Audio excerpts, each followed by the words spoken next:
blessing today.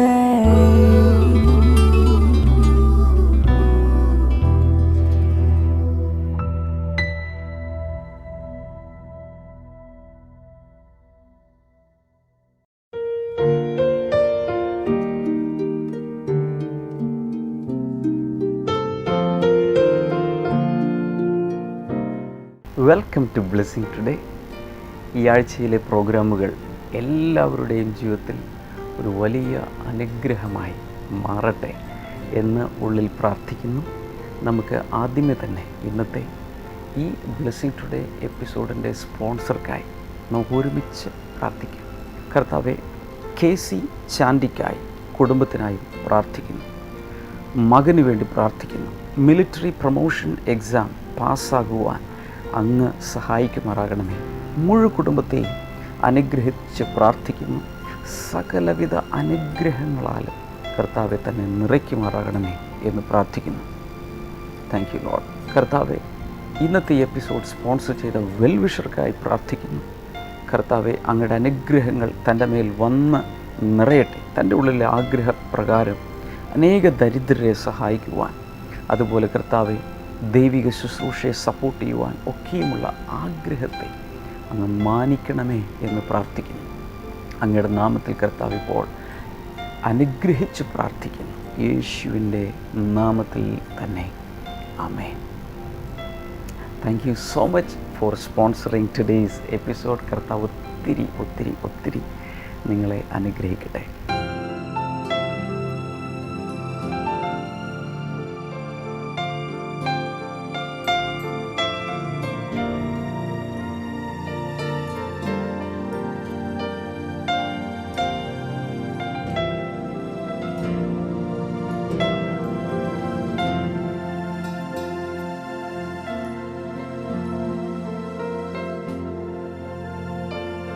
ഇനി നമുക്ക് ഇന്നത്തെ സന്ദേശത്തിലേക്ക് പോകാം.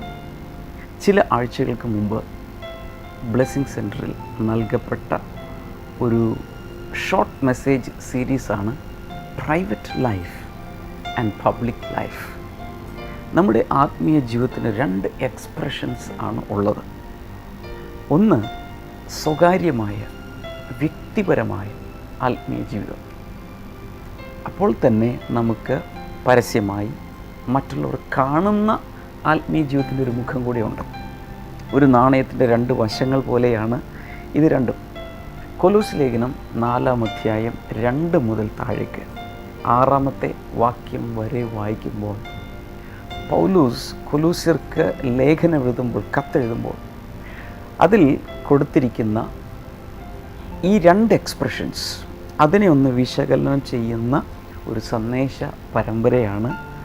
അടുത്ത ചില ദിവസങ്ങളിൽ, ചില ആഴ്ചകളിൽ നിങ്ങൾക്ക് പല എപ്പിസോഡുകളിലൂടെ ഈ സന്ദേശം കേൾക്കാൻ കഴിയും.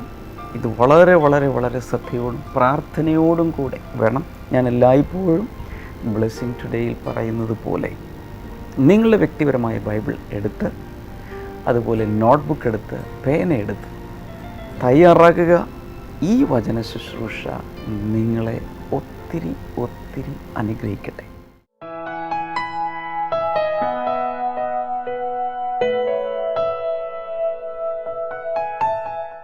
Turn your Bibles at chapter 4 of the epistle to Colossians. കൊലോസ്യർക്ക് എഴുതിയ ലേഖനം തുറക്കുക. പുതിയ നിയമത്തിലാണ് കൊലോസ്യ ലേഖനമുള്ളത്. കൊലോസ്യ ലേഖനം തുറന്ന് അതിലെ 4-ാമത്തെ അധ്യായം ഇപ്പോൾ നമുക്ക് തുറക്കാം.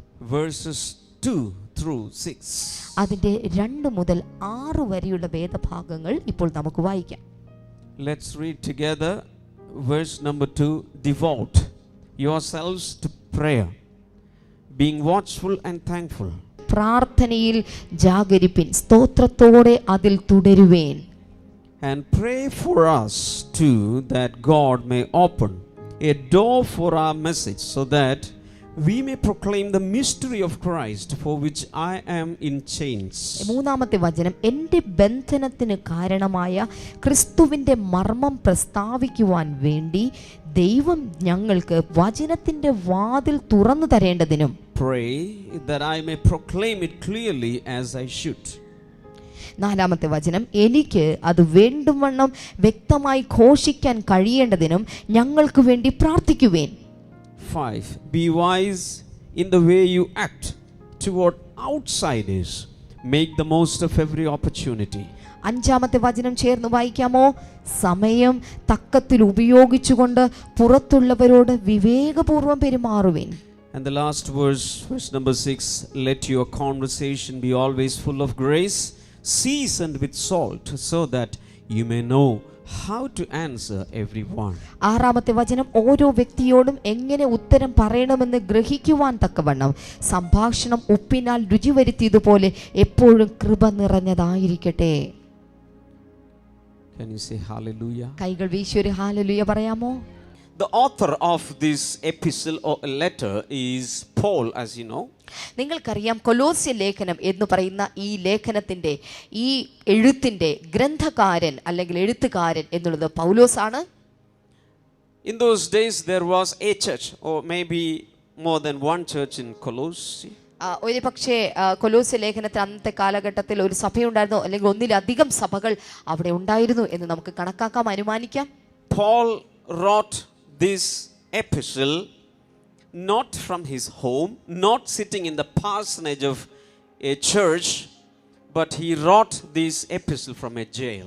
നിങ്ങൾക്കറിയാമോ, പൗലോസ് ഈ ലേഖനം കൊലോസിയിലുള്ള വിശ്വാസികൾക്ക് എഴുതുമ്പോൾ അദ്ദേഹം തൻ്റെ വീട്ടിലിരുന്നിട്ടല്ല അത് എഴുതുന്നത്, ഒരു ബ്ലെസ്സിങ് സെന്ററിന് പോലെയുള്ള ഒരു സഭാ ഹാളിലിരുന്നിട്ടുമല്ല അദ്ദേഹം എഴുതുന്നത്, ഒരു പാഴ്സനേജിൽ ഇരുന്നിട്ടല്ല അദ്ദേഹം എഴുതുന്നത്, മറിച്ച് ഒരു ജയിലിലിരുന്നിട്ടാണ് അദ്ദേഹം ഇത് എഴുതുന്നത്. In those days prisons were dungeons, underground cave like thing.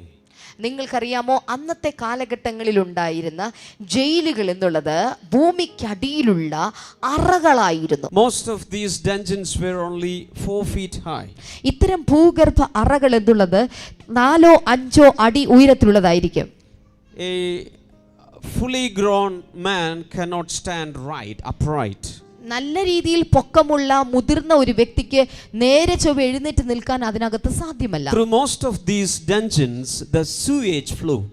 ഇത്തരം ഈ ഭൂഗർഭ അറകൾക്ക് അടിയിലൂടെയായിരിക്കും മലിനജലം കടന്നു പോകുന്ന കനാലുകൾ സ്ഥിതി ചെയ്യുന്നത്. Stinking, very dirty. അതുകൊണ്ട് തന്നെ വളരെ അഴുക്ക് നിറഞ്ഞ ദുർഗന്ധം വമിക്കുന്ന ഇടങ്ങളായിരിക്കും ഇത്തരം ജയിലുകൾ എന്നുള്ളത്. But from such a prison or such a dungeon he is writing a letter to the believers in this particular church. ഇത്തരം വൃത്തികെട്ട, ഇത്തരം ദുർഗന്ധം വമിക്കുന്ന ഒരു അന്തരീക്ഷത്തിൽ ഇരുന്നു കൊണ്ടാണ് പൗലോസ് വിശ്വാസികൾക്ക് ഈ ലേഖനം എഴുതുന്നത്. Paul, it is said that Paul did not directly plant the church of Colossae. നിങ്ങൾക്കറിയാം, പറയപ്പെടുന്നത് ഇങ്ങനെയാണ്, പൗലോസ് നേരിട്ട് കൊലോസിയിൽ ഒരു സഭ തുടങ്ങിയിട്ടില്ല. Maybe he never have gone there in person. ഒരു പക്ഷേ അദ്ദേഹം നേരിട്ട് കൊലോസ്യ സഭ സന്ദർശിച്ചിട്ട് പോലും കാണില്ല. But when he was ministering in Ephesus for 3 years, somehow maybe somebody attended his ministry there, went there and planted a church. ഒരു പക്ഷേ അദ്ദേഹം എഫെസോസിൽ 3 വർഷങ്ങൾ പാർത്തുകൊണ്ട് ആ സഭയെ പണിതുകൊണ്ടിരുന്ന സമയത്ത് കൊലോസിയിൽ നിന്ന് ഒരു വ്യക്തി അവിടെ ആ മീറ്റിംഗ് അറ്റൻഡ് ചെയ്യുകയും ആ വ്യക്തി മടങ്ങിപ്പോയി സ്ഥാപിച്ച സഭയാണ് കൊലോസ്യ സഭ എന്നാണ് പറയപ്പെടുന്നത്. It is believed that a man called Epaphras was the founder and elder of this church. എപ്പഫ്രാത്തിയോസ് എന്ന് പറയുന്ന വ്യക്തിയാണ് കൊലോസ്യ സഭയ്ക്ക് വേണ്ടി അത് പണിയുവാനും ആ സഭയെ അത് തുടങ്ങുവാനും അതിനുവേണ്ടി നിലനിന്നതുമായ വ്യക്തി എന്നാണ് പറയപ്പെടുന്നത്. This man called Epaphras visited Paul and he got in touch with this church, and that's how he wrote this letter to them. ഈ എപ്പഫ്രാത്തിയോസ് എന്ന് പറയുന്ന ഈ മനുഷ്യൻ കൊലോസ്യ സഭയിലെ മുതിർന്ന നേതാവായ ആ മനുഷ്യൻ പൗലോസുമായിട്ടുള്ള കൂടിക്കാഴ്ചയ്ക്ക് പോവുകയും അദ്ദേഹവുമായിട്ടുള്ള ബന്ധത്തിലാണ് കൊലോസ്യ സഭയ്ക്ക് പൗലോസ് ലേഖനം എഴുതിയത് എന്നാണ് പറയപ്പെടുന്നത്. Now Paul as a minister stood out from every other minister because of the wisdom and revelation he had received from God. പൗലോസ് എന്ന് പറയുന്ന അപ്പസ്തോലൻ മറ്റ് എല്ലാ അപ്പസ്തോലന്മാരെക്കാൾ ദൈവത്തിൽ നിന്ന് നേരിട്ട് പ്രാപിച്ച ജ്ഞാനത്തിന്റെയും പരിജ്ഞാനത്തിന്റെയും അളവനുസരിച്ച് താൻ വളരെ വ്യത്യസ്തനായി എഴുന്നേറ്റവനാണ്. In this epistle, it is full of revelation about Christ's role in creation. ഈ ലേഖനത്തിനകത്ത് സർവ സൃഷ്ടിയുടെ മേൽ വാഴുന്ന ക്രിസ്തുവിനെ കുറിച്ചാണ് പൗലോസ് ഇവിടെ വിവരിക്കുന്നത്.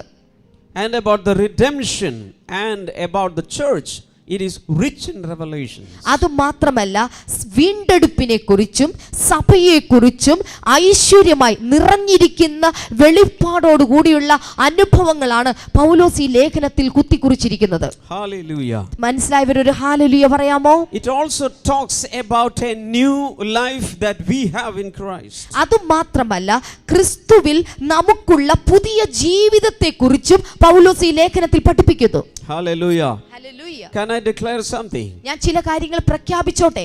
A life in Christ that we have is very enjoyable and special. ഓർക്കുക, ക്രിസ്തുവിലൂടെ നമുക്ക് ലഭിച്ച ഈ പുതിയ ജീവിതമുണ്ടല്ലോ, അത് നമുക്ക് ഏറ്റവും ആസ്വാദ്യകരമായ ഒരു ജീവിതമാണ്.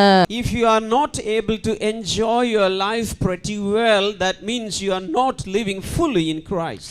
ക്രിസ്തുവിലുള്ള ജീവിതം നിങ്ങൾ യഥാർത്ഥത്തിൽ ആസ്വദിക്കുന്നില്ലെങ്കിൽ അതിന്റെ അർത്ഥം എന്തെന്നറിയാമോ? നിങ്ങൾ ക്രിസ്തുവിൽ ശരിയായ വിധത്തിൽ ജീവിക്കുന്നില്ല എന്നാണ്.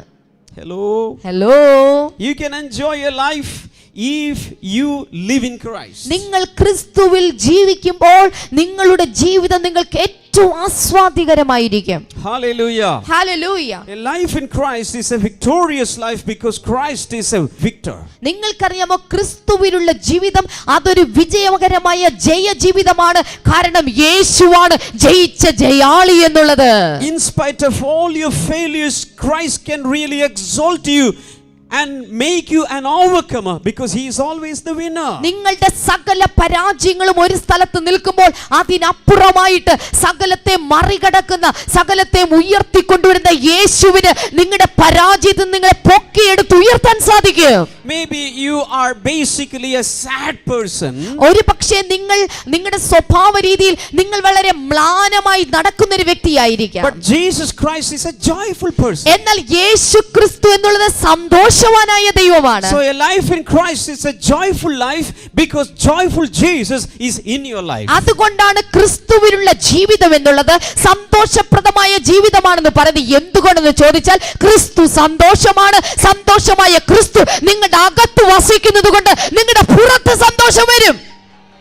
The situations around you may not be giving you any peace, but because Jesus is the Prince of Peace, you have peace in Christ when you live a life in Christ. എന്നാൽ നിന്റെ ചുറ്റുവട്ടത്തുമുള്ള ഇന്ന് നടക്കുന്ന സംഭവങ്ങൾ, നിന്റെ വീട്ടിൽ നടക്കുന്ന കാര്യങ്ങൾ നിനക്ക് സമാധാനം തരാത്ത കാര്യമായിരിക്കാം. പക്ഷെ നിന്റെ അകത്ത് സമാധാനത്തിന്റെ പ്രഭുവായ ക്രിസ്തു യേശു വസിക്കുന്ന നിമിത്തം നീ സമാധാനപുത്രനായിരിക്കും.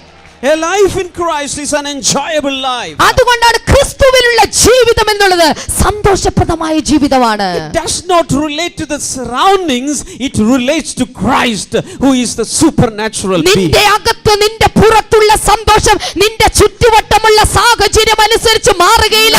അത് പൂർണ്ണമായി സ്വർഗ്ഗവുമായി ബന്ധപ്പെട്ടിട്ടുള്ളതാണ്. Hallelujah. ചേർന്ന് ചൊല്ലു hallelujah. When you have Christ in your life, you have someone supernatural in your life. നിങ്ങളുടെ ജീവിതത്തിനകത്ത് ക്രിസ്തു ഉണ്ടെങ്കിൽ ഇതുവരെ ആർക്കുമില്ലാത്ത അമാനുഷികമായ ചിലത് നിങ്ങളുടെ അകത്തിരിപ്പുണ്ട്. Now let's come back to the scripture. ഈ സമയത്ത് നമുക്ക് കൊലോസ്യ ലേഖനത്തിലേക്ക് മടങ്ങി വരാം. We are going to divide this scripture portion into two.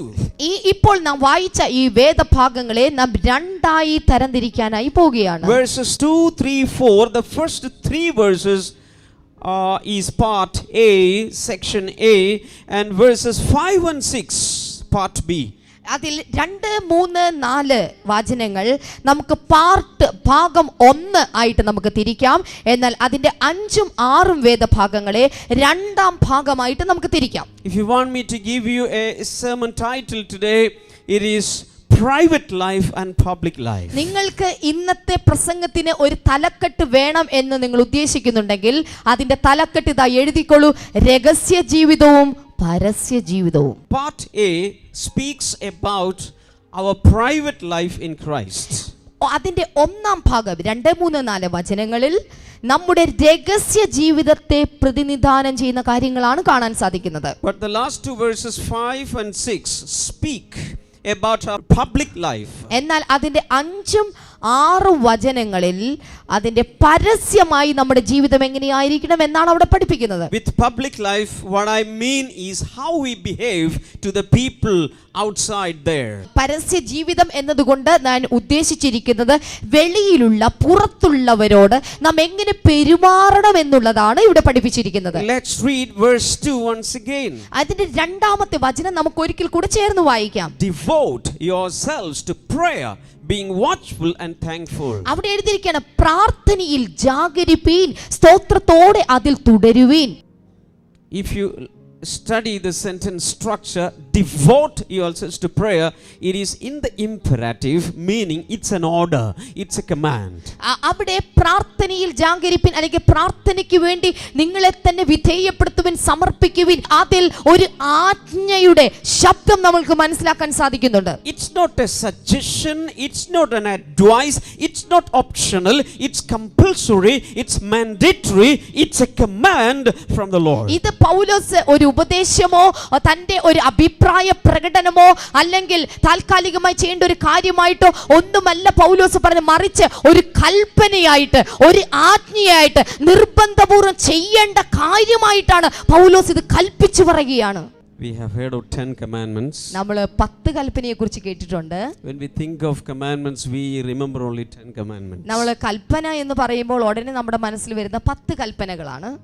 But this is also a command. എന്നാൽ ഓർക്കൂ, ഇതും ഒരു കൽപ്പനയാണ്. Love your God is a command. ദൈവത്തെ, നിന്റെ ദൈവമായ കർത്താവിനെ സ്നേഹിക്കുക എന്ന് പറയുന്ന ഒരു കൽപ്പനയാണ്. Love your neighbor is also a command. അതുപോലെ നിങ്ങളുടെ അയൽക്കാരനെ സ്നേഹിക്കുക എന്ന് പറയുന്ന ഒരു കൽപ്പനയാണ്. In the same way, devote yourselves to prayer is also a command. അതുപോലെ തന്നെ പ്രാർത്ഥനയിൽ ജാഗരിപ്പീൻ എന്ന് പറയുന്നതും ഒരു കൽപ്പനയാണ്. So in other words, we have to tune our hearts, tune our lives to prayer.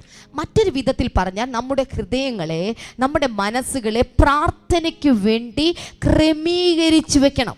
Just like you tune a radio, you have to tune your thoughts, your desires, etc. to prayer. ഒരു radio നാം tune ചെയ്യുന്നത് പോലെ പ്രാർത്ഥനയ്ക്ക് വേണ്ടി നമ്മുടെ മനസ്സുകളെ, നമ്മുടെ ഹൃദയങ്ങളെ നാം ട്യൂൺ ചെയ്തു വെക്കണം. Just like you tune a guitar, you have to tune your hearts, your spirit, your innermost being to prayer.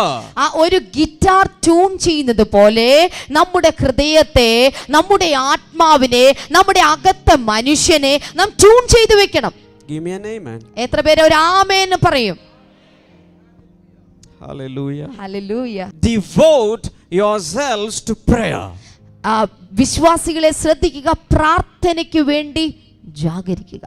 Hallelujah. Hallelujah. Meaning you have to invest your time in prayer. അതിന്റെ അർത്ഥം ഇതാണ്, പ്രാർത്ഥനയ്ക്ക് വേണ്ടി നിങ്ങളുടെ സമയങ്ങളെ വിനിയോഗിക്കുക. You have to use your opportunities in prayer. പ്രാർത്ഥനയ്ക്ക് വേണ്ടിയിട്ടുള്ള അവസരങ്ങൾ ഉപയോഗപ്പെടുത്തുക. You have to use your whole personality and life in prayer. നിങ്ങളുടെ മൊത്തം വ്യക്തിത്വത്തെയും നിങ്ങളുടെ ജീവിതത്തെയും പ്രാർത്ഥനയ്ക്ക് വേണ്ടി ഒരുക്കിയെടുക്കുക. You can have personal prayers. നിങ്ങൾക്ക് വ്യക്തിപരമായ പ്രാർത്ഥന ഉണ്ടായിരിക്കുക. You can pray as a group. നിങ്ങൾക്ക് കൂട്ടത്തിൽ പ്രാർത്ഥിക്കാൻ സാധിക്കും. You can pray as a team. നിങ്ങൾക്ക് ഒരു ടീമായിരുന്നു പ്രാർത്ഥിക്കാൻ സാധിക്കും. The smallest team of prayer is 2 people praying together. ഏറ്റവും ചെറിയ പ്രാർത്ഥനയ്ക്കുള്ള ഏറ്റവും ചെറിയ സംഘം എന്നുള്ളത് 2 പേർ ചേർന്നുള്ള പ്രാർത്ഥനയാണ്. Jesus said, if 2 people on earth come in agreement in prayer, I will do anything for them. അതുകൊണ്ടാണ് യേശു കർത്താവ് പറഞ്ഞത്, 2 പേർ ഐക്യമത്യപ്പെട്ട് ഏത് കാര്യം അപേക്ഷിച്ചാലും പിതാവ് പുത്രൻ മഹത്വപ്പെടാൻ ഞാനത് നൽകി തരാം. But the fact is that all over the world it is rare 2 people never or rarely come in agreement. എന്നാൽ ഈ ലോകത്തിൽ കാണുന്ന ഏറ്റവും വലിയ പ്രതിഭാസം എന്നുള്ളത് 2 പേർ ഐക്യതയോടെ ഇരിക്കുക എന്നുള്ളത്, ഒരുമിച്ചിരിക്കുക എന്നുള്ളത് വളരെ ബുദ്ധിമുട്ടുള്ള ഒരു കാര്യമാണ്. I will show you something. If you read Acts chapter 4. In the first century believers, all of them came together and they started praying. നിങ്ങൾക്കറിയാം, അപ്പസ്തോല പ്രവൃത്തി 4-ാം അധ്യായത്തിലേക്ക് വരുമ്പോൾ ആദിമ നൂറ്റാണ്ടിലെ വിശ്വാസികൾ അവർ ഒരുമിച്ച് ചേർന്ന് പ്രാർത്ഥിച്ചിരുന്നു. All of them started praying, lifting up their voices in the same voice, in the same heart, in the same spirit. They started praying, and do you know the result? അവിടെ എല്ലാവരും ചേർന്ന് ഒരേ ആത്മാവോടുകൂടെ ഒരേ ദൈവത്തിന്റെ പരിശുദ്ധാത്മാവിൽ ഒരുപോലെ ഒരേ സ്ഥലത്ത് കൂടിയിരുന്ന് അവർ ആരാധിച്ചപ്പോൾ എന്താണ് സംഭവിച്ചതെന്നറിയാമോ? The ground on which they were standing started trembling. അവർ കൂടിയിരുന്ന് പ്രാർത്ഥിച്ച സ്ഥലമുണ്ടല്ലോ, അത് കുലുങ്ങി. That prayer brought an earthquake. അതിന്റെ അർത്ഥം ഇതാണ്, ജനം ഒരുമിച്ച് ഐക്യതയോടെ പ്രാർത്ഥിച്ചപ്പോൾ അവിടെ ഒരു ഭൂകമ്പം നടന്നു. In the first centuries, even believers were nicknamed as Quakers. അന്നത്തെ കാലഘട്ടങ്ങളിൽ വിശ്വാസികൾ കൊണ്ടായിരുന്ന ഒരു കളിപ്പേര്, ഒരു വിളിപ്പേര് തന്നെ ഭൂലോകത്തെ ഇളക്കി മറിക്കുന്നവരെന്നായിരുന്നു.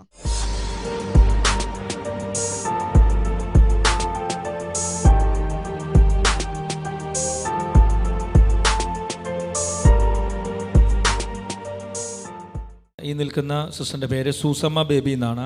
തൻ്റെ മകൻ്റെ പേര് ഷൈൻ എന്നാണ്. കഴിഞ്ഞ ബ്ലെസ്സിങ് ഫെസ്റ്റിവൽ നടന്ന സാക്ഷ്യം തന്നെയാണ്. ഈ സിസ്റ്ററിൻ്റെ മകൻ ഷൈൻ ഡൽഹിയിൽ ജോലി നോക്കിയായിരുന്നു. നേഴ്സായിട്ടാണ് ജോലി നോക്കുന്നത്. അപ്പോൾ ഈ നേഴ്സ് ജോലി പെണ്ണുങ്ങളുടെ ജോലിയാണെന്ന് പറഞ്ഞ് മകന് വല്ലാതെ ബുദ്ധിമുട്ടായിരുന്നു. എങ്ങനെയെങ്കിലും ജോലി പോണം വേണ്ട എന്ന് പറഞ്ഞിരിക്കുന്ന ഒരു സമയത്താണ് ഇവിടെ വന്നത്.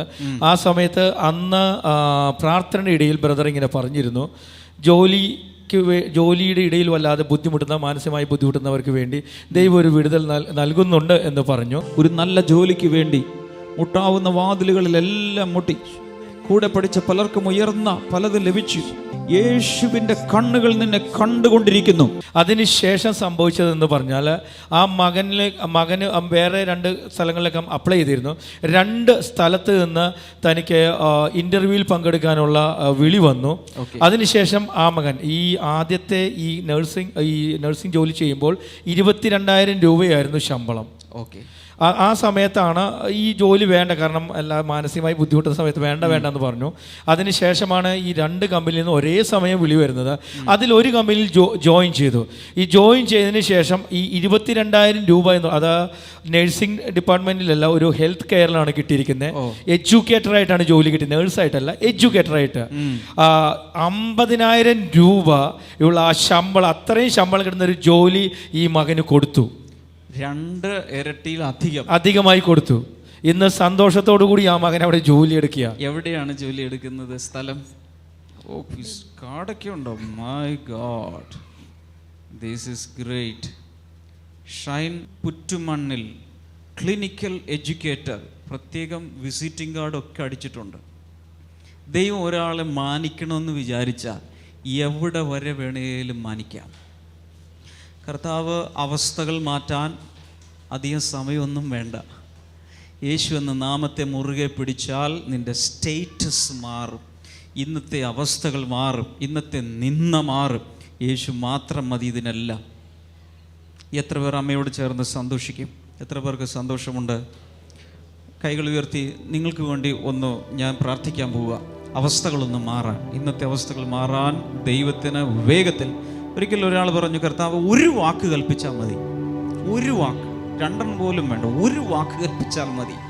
അങ്ങനെ ഒന്ന് പറഞ്ഞ് എല്ലാവരും ഒന്ന് പ്രാർത്ഥിക്കും, കർത്താവ് ഒരു വാക്ക് എനിക്ക് വേണ്ടി കൽപ്പിക്കണമേ. ഒന്ന് പ്രാർത്ഥിക്കാമോ? 2 കൈകളും ഉയർത്തി.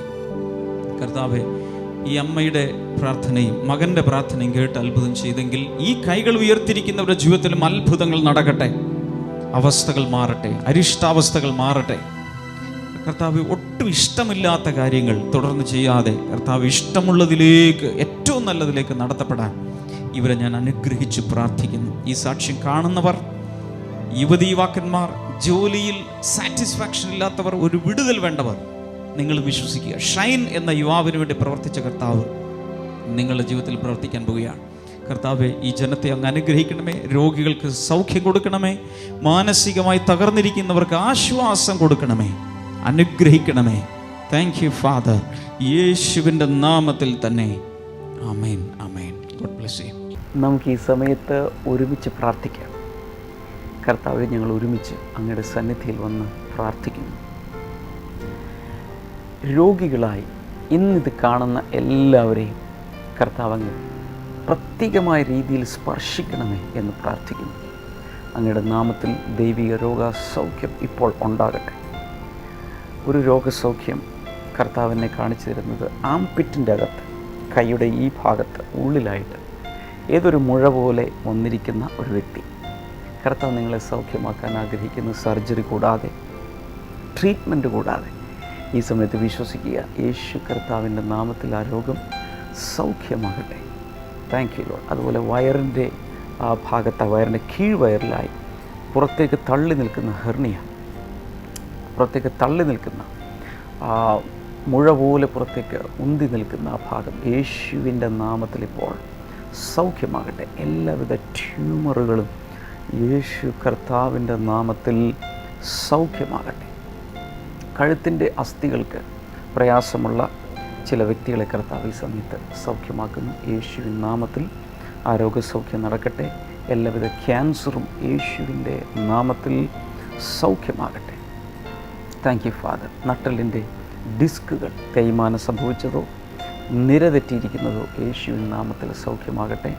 അതുപോലെ നട്ടലിൻ്റെ പ്രയാസം കൊണ്ട് ഭാരം തൂക്കിയിട്ട് ട്രാക്ഷൻ കിടക്കുന്ന വ്യക്തികൾ യേശു കർത്താവിൻ്റെ നാമത്തിൽ സൗഖ്യമാകട്ടെ. അപൂർവ രോഗങ്ങൾ യേശുവിൻ്റെ നാമത്തിൽ ഇപ്പോൾ മാറിപ്പോകട്ടെ. ഈ സമയത്ത് നിങ്ങൾക്ക് വിശ്വസിക്കാം.